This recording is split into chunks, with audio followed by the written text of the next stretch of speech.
Oh, I didn't do it. I did do it. Testing, testing. One, two, three. Testing, testing. Good morning. Good morning. Good morning. Good morning. Good.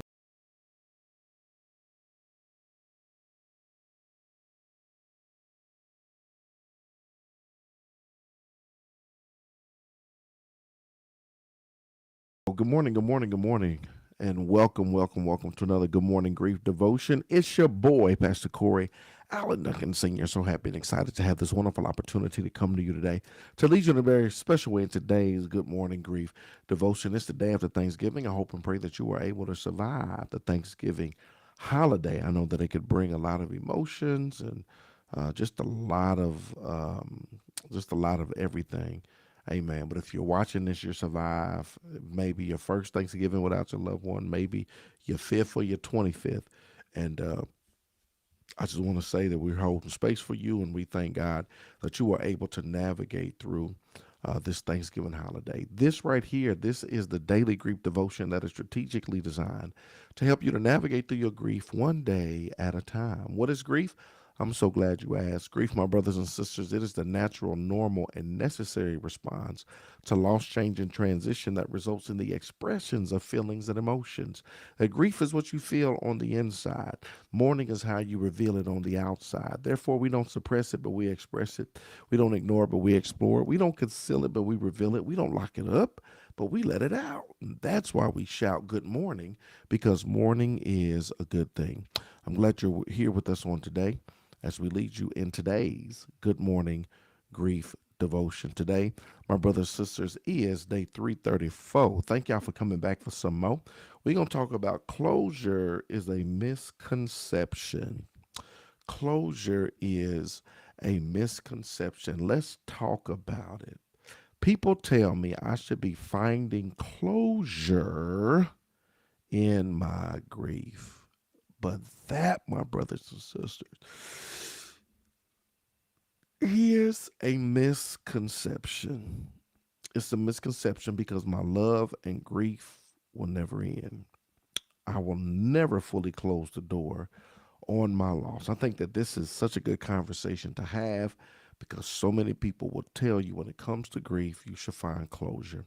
People think that grief is just something you go through for a week or two, maybe three, maybe a month, maybe 3 months, and then after that, you find closure. That's it.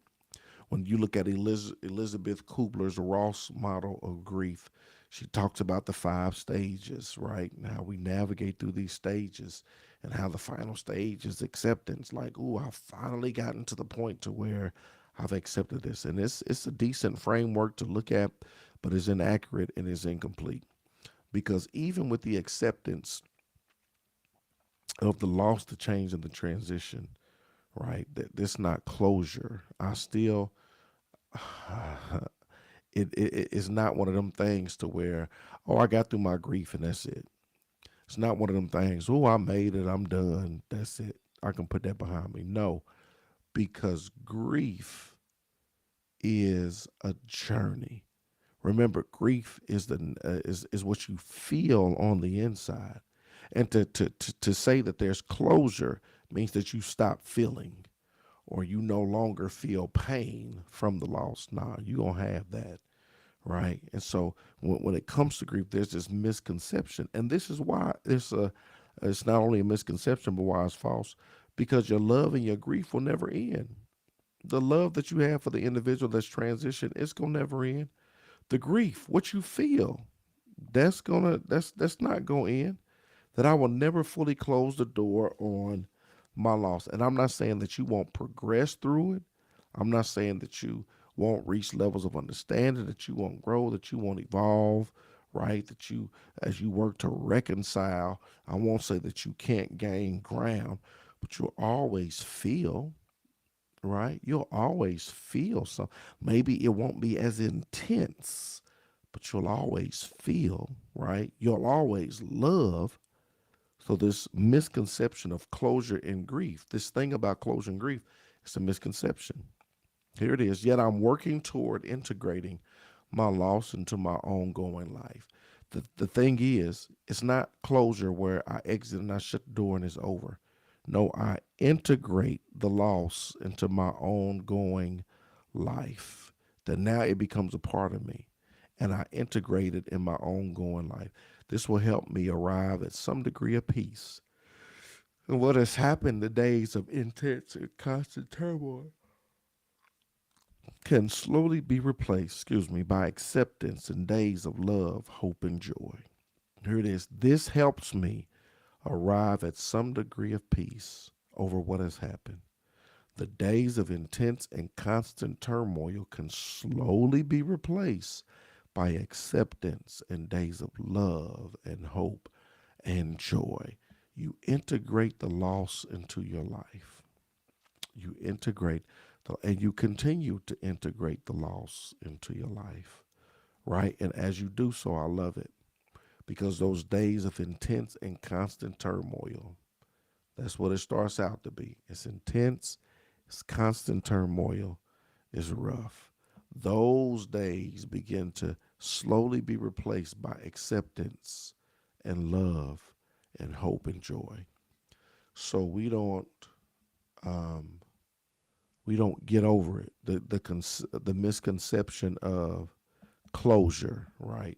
There's no closure. I integrate the loss into my life, and those days begin to transform. Here's the final thought that I want y'all to get. I accept that life is constant change. I accept that life is constant change. Today, my brothers and sisters, is day 334. Thank y'all for coming back for some more. Closure is a misconception. You got to know when it comes to grief, closure and grief is a misconception. Learn to integrate the loss, right, into your everyday life because you will always love. You will always grieve, right, to a certain extent.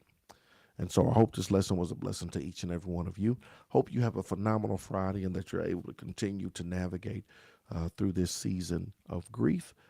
Thanksgiving is over, but Christmas is on the way. So we want to continue to be strategically intentional about actively mourning and walking through this grief journey. It's your boy, Pastor Corey Allen Duncan. I love y'all with the love of the Lord. Yo, I'll catch y'all tomorrow, same time, same place, for another Good Morning Grief Devotion.